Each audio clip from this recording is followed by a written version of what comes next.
صل على رسوله الكريم وبعد. أعوذ بالله من الشيطان الرجيم. بسم الله الرحمن الرحيم. ألا إن أولياء الله لا خوف عليهم ولا هم يحزنون الذين آمنوا وكانوا يتقون لهم البشرى في الحياة الدنيا وفي الآخرة لا تبديل لكلمات الله ذلك هو الفوز العظيم. আজকের আমরা অত্যন্ত ধন্য, আনন্দিত, গর্বিত যে সরসিনা শরীফের বর্তমান হযরত পীর সাহেব কেবলা এখানে তশরিফ করেছেন। আমরা খুশি না? আর হযরত বর্তমান পীর সাহেব কেবলার বাহিরে এটাই প্রথম মাহফিল। জমিয়তুল মুদাররিসিনে মসজিদে গাউসুল আজমে প্রথম সভায় হুজুরের আমরা তাকে পেয়েছি। এজন্য আমরা যারা সরসিনা দরবারে জমিয়তুল মুদাররিসিনের সকলেই আমরা ধন্য এবং গর্বিত। আল্লাহ রাব্বুল আলামিন এই যে সরসিনার সাথে আমাদের যে সম্পর্ক, জমিয়তুল মুদাররিসিনের সম্পর্ক, আলেম ওলামা পীর মাশায়েখদের সম্পর্ক, এটা কিয়ামত পর্যন্ত আল্লাহ রাব্বুল আলামিন বহাল রাখেন, বলে আমিন। কেন হবে না? মরহুম হযরত মাওলানা শাহ আবু জাফর রহমাতুল্লাহ আলাইহি তার ইন্তেকালের পরে গোসলটা হয়েছে এখানে। মরহুম হযরত মাওলানা শাহ মুহাম্মদ মুহিবুল্লাহ তার গোসল হয়েছে এখানে। এইখানে জমিয়াখান মানে জমিয়তুল মুদাররিসিন আর সরসিনা দরবার, এটা দুই না, এক।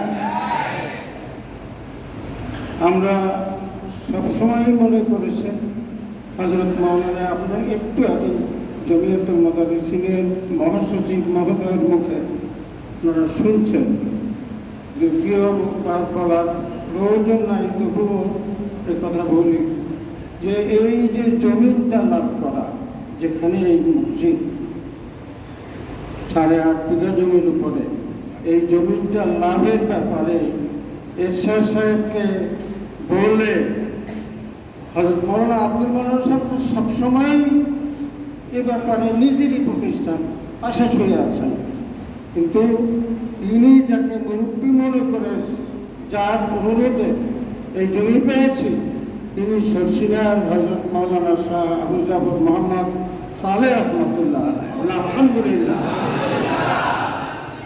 এই সম্পর্ক কি কোনো সময় ছিন্ন করা যাবে? কোনো সময় ছিন্ন করা যাবে না। বাগদাদে আমি বহুবার গেছি। সরসিনার মরহুম হযরত শাহ আবু জাফর মোহাম্মদ সালেহ রহমাতুল্লাহ আলাইহি তৎকালীন প্রেসিডেন্ট সাদ্দাম হোসেনের কাছে এই মসজিদ নির্মাণের জন্য, এই জমিয়তুল মুদাররিসিন কমপ্লেক্স নির্মাণ করার জন্য টাকা মঞ্জুর করবার আবেদন জানিয়েছে। মাওলানা মানুষের চেষ্টা ছিল, সবসময় লাগিয়েছিলেন তিনি। এই অনুরোধ, এই আবেদন সাদ্দাম হোসেনের সাথে কাছে জানাইছেন হযরত মাওলানা শাহ আবু জাফর মোহাম্মদ সালেহ রহমাতুল্লাহ আলাইহি। এই মসজিদ নির্মাণে একটা টাকাও এই আমাদের দেশে, বাংলাদেশের মানুষের নাই। বড় পীর গাউসুল আজম হযরত আব্দুল কাদের জিলানী রহমাতুল্লাহ আলাইহির অর্থ এস্টেটের টাকায় বাগদাদের প্ল্যান হয়েছে এবং বাগদাদ শরীফের ইঞ্জিনিয়াররা এসে এই মসজিদ এইখানে এই কমপ্লেক্স নির্মাণ করেছে। এবং এই টাকা প্রাপ্তির ব্যাপার, জমি প্রাপ্তির ব্যাপার, এবং এর সাথে সবসময় জড়িত ছিলেন আমাদের সরসিনার মরহুম হযরত মাওলানা শাহ আবু জাফর মোহাম্মদ সালেহ রহমাতুল্লাহ আলাইহি। এই জায়গা আমরা সরসিনাকে যারা ভালোবাসি তারা সমানভাবে এই জায়গাকে ভালোবাসি না, সেটা তো ভিন্ন না।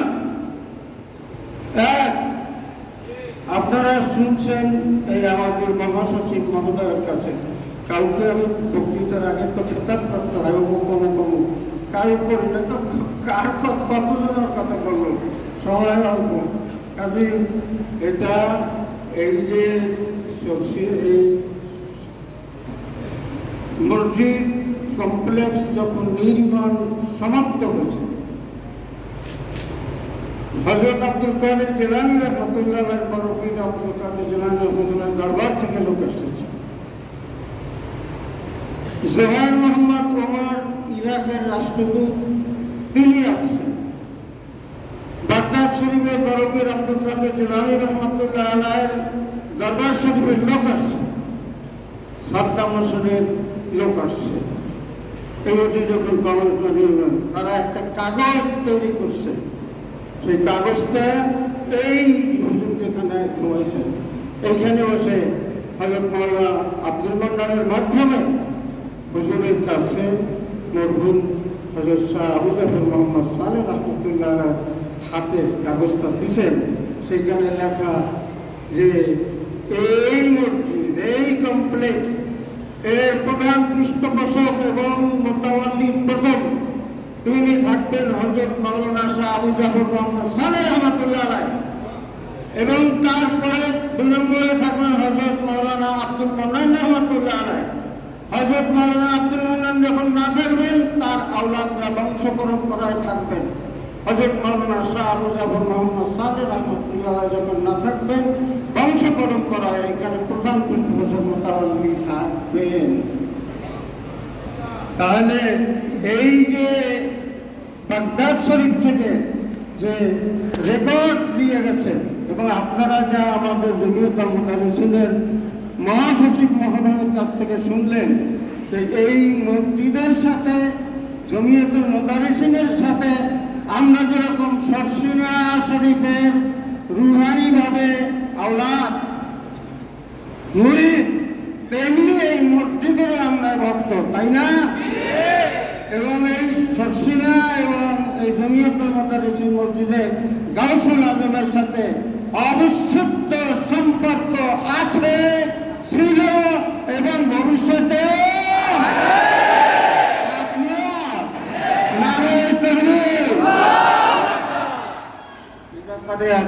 আমার কথা বলার দরকার নাই। মহাসচিব মহোদয়ের পরে আমার কথা বলার এই ব্যাপারে দরকার নাই। মারা যান পাহাড়াইনে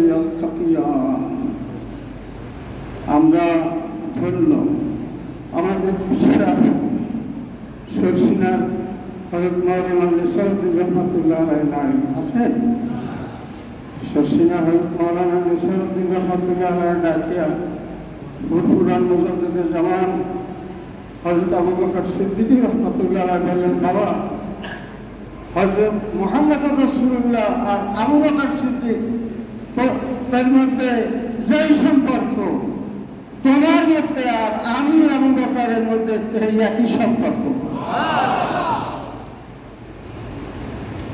হযরত মাওলানা আবু বকর সিদ্দিকের সম্পর্ক কেমন, সেই হযরত মাওলানা আবু বকর সিদ্দিকী রহমাতুল্লাহ আলাইহি, তারপর হযরত আব্দুল হাই সিদ্দিকী রহমাতুল্লাহ আলাইহি, হযরত আব্দুল কাহার রহমাতুল্লাহ আলাইহি হইয়া তার কন্যা আমাদের বর্তমান হুজুরের মা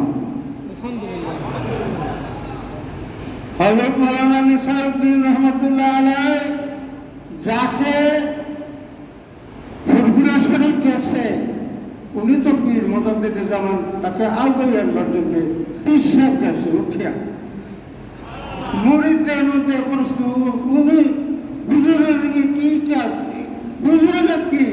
হযরত মাওলানা আবু বকর সিদ্দিক রহমাতুল্লাহ আলাইহি আর শাহ নিসারউদ্দিন রহমাতুল্লাহ আলাইহি মুরিদ, পিসাব তার ইচ্ছেগুলো উঠিয়া তাকে অভিনন্দন জানাবার জন্য গেছেন। এটি কেমন?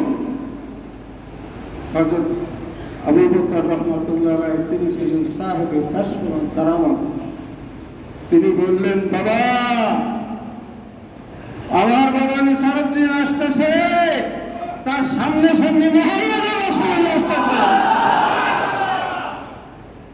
আমি আমার বাবা নিসারউদ্দিনের আগে জানতে যাই নাই, তার সামনে মুহাম্মদ রাসূলুল্লাহ।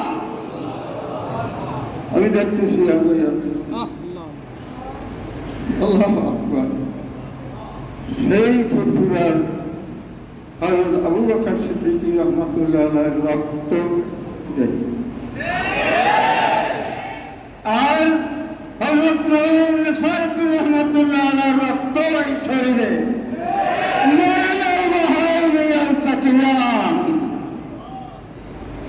দুই রক্ত ধারা একত্রে আমরা আর পাই নাই। বর্তমান পীর সাহেব কেনার মধ্যে আমরা পাইছি। আলহামদুলিল্লাহ, আমরা তো সরসিনার মধ্যে আসি, বংশ পরম্পরায় আছে, আর থাকবো ইনশাল্লাহ। আমাদের আওয়াজদেরকে নসিহত নিয়ে গেছি। তো আমাদের সৌভাগ্য যে একদিকে বাপ তিনি হযরত মাওলানা নিসারউদ্দিন রাহমাতুল্লাহ আলাইহির রক্ত, এক রক্ত, আর একদিকে মা হযরত মাওলানা আবু বকর সিদ্দিক রাহমাতুল্লাহ আলাইহির রক্ত। এই দুই রক্ত ধারা একত্রে মিশছে। আলহামদুলিল্লাহ, আমরা পীর মানছি এখন, আমাদের ভয় নাই ইনশাআল্লাহ। আমরা হুজুর আপনাকে সামনে রেখে, অনেক ঢাকা মুরিদ আছে, সামনে রেখে বলতেছি ইনশাআল্লাহ আপনার সামনে আগাইয়া যান। আমরা আমাদের জীবন থাকবে সরসিনা ছাড়ব না।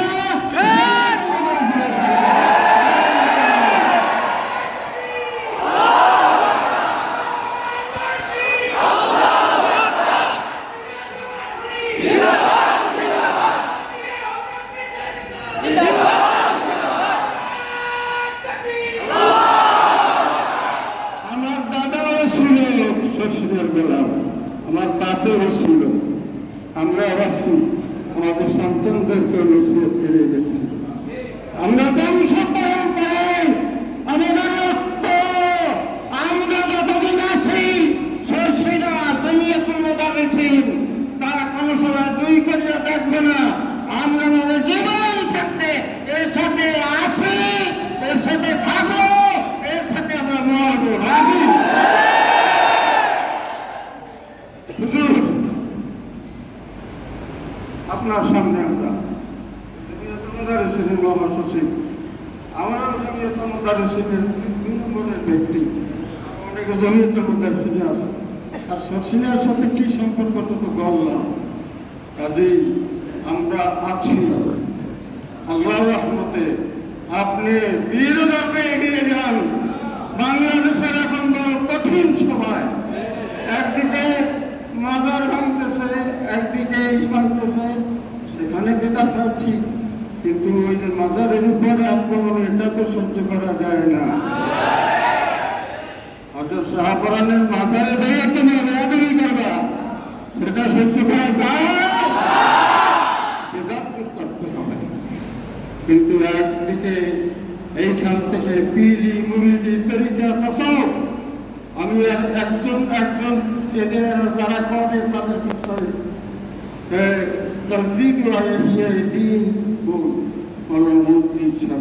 লেখা, সেখানে आप जिसके सीखो तस्दीक दीन के लिए कोई काम करना हो, उन लोगों को चाहिए कि लोगों को मुतसव्विफीन के तर्ज तरीका से, रुमूज इशारात से, लिबास वाले से और हर चीज से इस तरह परहेज कराया जाए जैसे कि डायबिटीज बीमारी को शक्कर से परहेज कराया जाता है। डायबिटीज बीमारी में যেমন চিনি খাওয়ান যাইবে না, বাংলাদেশের মানুষকে, এই উপমহাদেশের মানুষকে পীরের দ্বারে যাওয়া যাইবে না। কাজে কঠিন চ্যালেঞ্জ আমরা মোকাবেলা করব। এই দেশে হযরত আলী আসছে, ইসলাম প্রচার করে নাই। হযরত খালেদ সাইফুল্লাহ এসে এই দেশে ইসলাম প্রচার করেন নাই, ওমর ফারুক এসে এই দেশে ইসলাম প্রচার করে নাই। এই দেশে যে 82 জন সত্তারা মুসলমান, 8 জন খালি বিভিন্ন ধর্মের, তার আমাকে পূর্ব দিকে তো না, আমাকে পশ্চিম দিকেও তো তা না, আমাকে উত্তর দিকেও তো এরকম না, এটা তো আমাকে দক্ষিণ দিকেও তো তা না। এইখানে যে সত্তারা 82 জন মুসলমান, ওই যাদেরকে টাইবাটিস বিমারি করে সিঁড়ি থেকে ফিরানো চায়, এই এর কথা এই দর্শনে যারা বিশ্বাসী, তারা এই দরবার চায় না, তারা এই কবিতা তসাউফ চায় না, তারা এই পোশাক পরিচ্ছদ চায় না, তারা এই তসবি তাহলিল চায় না। আমরা হযরত শাহজালাল, শাহ ফরান, শাহ মাকদুম, শাহ সুলতান, খানজাহান আলী, মাওলানা কেরামত আলী, মাওলানা শাহ মুজাফর মোহাম্মদ সালেহ রহমতুল্লাহ আলাইহি এই দেশে ওনাদের স্বপ্ন বাস্তবায়িত করতে পারবা।